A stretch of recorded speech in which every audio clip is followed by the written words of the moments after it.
Hello friends, మా అమ్మగారు mushroom curry చేస్తున్నారండి. మష్రూమ్స్ బాగా నీట్గా కడుక్కోవాలి. దానిపైన ఒక పొట్టు ఉంటుందండి, బ్లాక్గా ఒక పొర ఉంటుంది. ఆ పొర తీసి నీట్గా వాష్ చేసి పెట్టుకోవాలి. ఉప్పు, కారం, పసుపు, ధనియా పొడి, గరం మసాలా, పసుపు అన్నీ రెడీగా పెట్టుకున్నాము. కొత్తిమీర, కరివేపాకు, ఉల్లిగడ్డలు, సన్నగా కట్ చేసుకున్న పొడుగ్గా పచ్చిమిర్చి, అల్లం వెల్లుల్లి పేస్ట్, టమోటా ఉల్లిగడ్డలు ఉడికించి పేస్ట్ చేసి పెట్టుకున్నాం. బాదం కూడా వేసిన టమోటా ఉల్లిగడ్డ, టమోటాను ఉడికించి పక్కకు పెట్టుకొని పేస్ట్ పట్టింది. ఆనియన్స్ పేస్ట్ కూడా కొద్దిగా పట్టి దీంట్లోనే కలిపింది. కొద్దిగా జీడిపప్పు కూడా గ్రైండ్ చేసి పెట్టింది. ఇప్పుడు చేసే విధానం, ఇప్పుడు స్టవ్ వెలిగించాలి.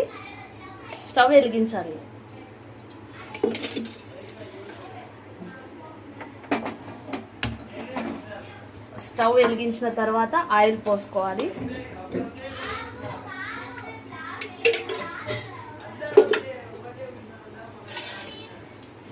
ఆయిల్ వేడెక్కిన తర్వాత ఈ మష్రూమ్ను 2 నిమిషాలు ఆయిల్లో ఫ్రై చేసుకోవాలి. ఫ్రై చేసుకొని పక్కకు పెట్టుకోవాలి.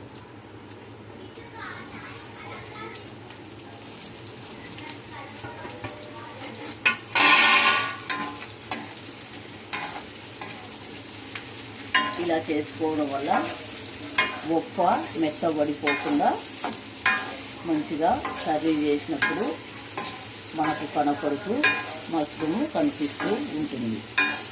మరీ మెత్తగా కాకుండా మష్రూము హాఫ్ ఫ్రై చేసుకుంటే కర్రీ చేసుకున్నప్పుడు మనకు అది బాగా నీట్గా కనిపిస్తుంది. ఎలా ఉన్నది అలా.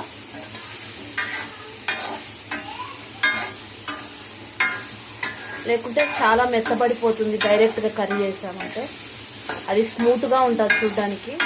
అందుకోసం కొద్దిగా ఫ్రై చేసుకోవాలి. చాలు, తీసుకోవాలి.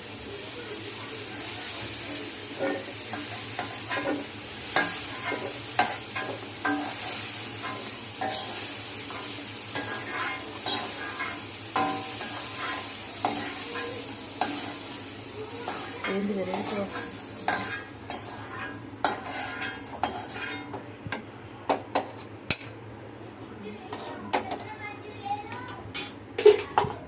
ఇప్పుడు మళ్ళీ ఆయిల్ వేసుకోవాలి. ఆయిల్ వేసుకోవాలి.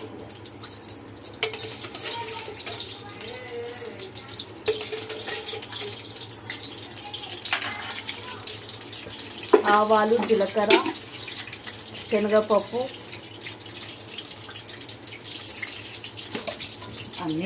అన్నీ మిక్స్ చేసుకున్న పోపు దినుసులు వేసుకోవాలి.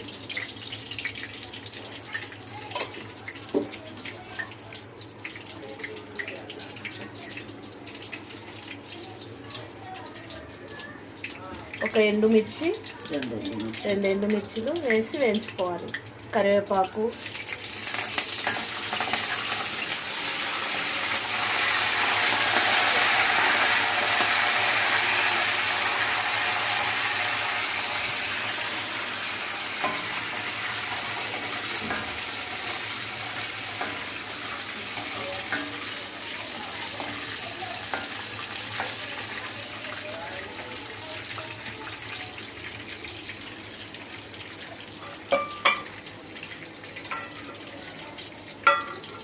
ఆనియన్స్ తీసుకోవాలి.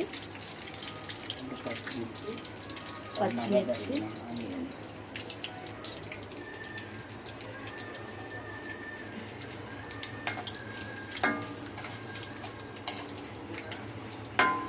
పోపు వేగింది. ఇప్పుడు సన్నగా తరిగిన కట్ చేసి పెట్టుకున్న ఆనియన్స్, 2 పచ్చిమిర్చి కూడా ఇందులో వేసి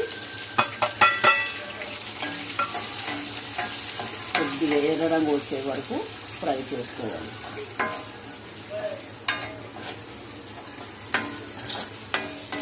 కొద్దిగా సాల్ట్ చిటికెడు వేస్తే కొద్దిగా ఆనియన్స్ త్వరగా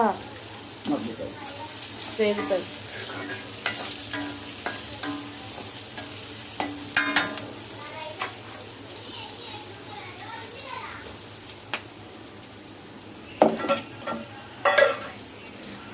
ఇప్పుడు అల్లం అల్లము వెల్లుల్లి పేస్ట్ కూడా ఇందులో 2 అల్లము వెల్లుల్లి కలిపి పేస్ట్ చేశాను. ఇందులో కొద్దిగా అల్లం వెల్లుల్లి పేస్ట్ కూడా వేసుకొని ఈ ఆనియన్స్తో పాటు ఎరడాలుగా వేయించుకోవాలి.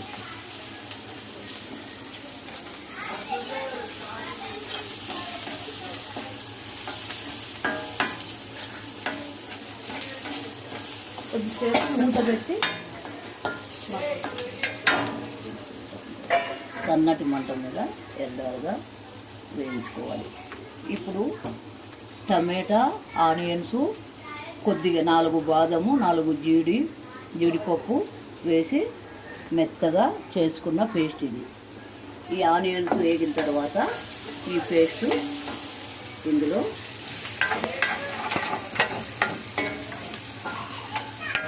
వేసుకోవాలి.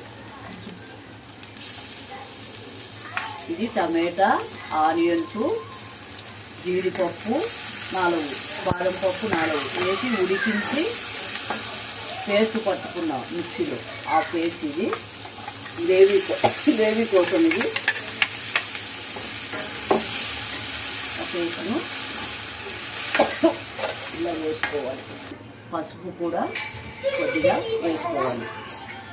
పసుపు, ఉప్పు,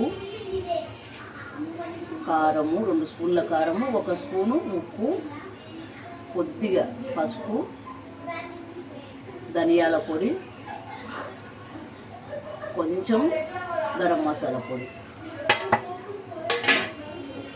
ఇవన్నీ కూడా ఈ గ్రేవీలో వేసి మంచిగా కలుపుకోవాలి. టమాటాలు, ఆనియన్స్ ఉడికించి పేస్ట్ చేసుకున్నాం కనుక ఇందులో పచ్చి వాసన ఉండదు. గ్రేవీలో ఉప్పు, కారం, మసాలా అంతా కలిసిన తర్వాత 1 నిమిషం సన్న మంట మీద ఇలా కలుపుతూ ఉడికించుకోవాలి.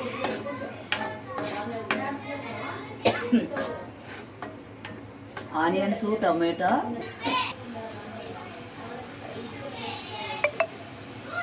ఇప్పుడు ఈ వాటర్ను ఇందులో వేసి మనకు కావాల్సినంత వాటర్ను ఇందులో వేసి గ్రేవీ గురించి వాటర్ వేస్తున్నాము. ఇవి టమాటా, ఆనియన్స్ ఉడికించిన వాటరు.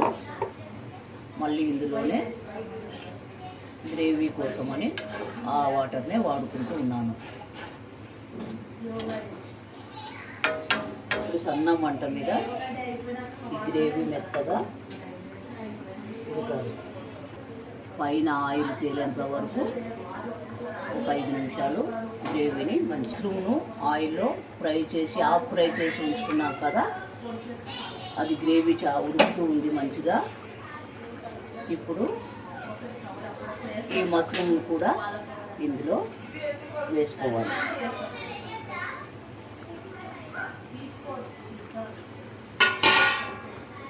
ఒకసారి కలిపి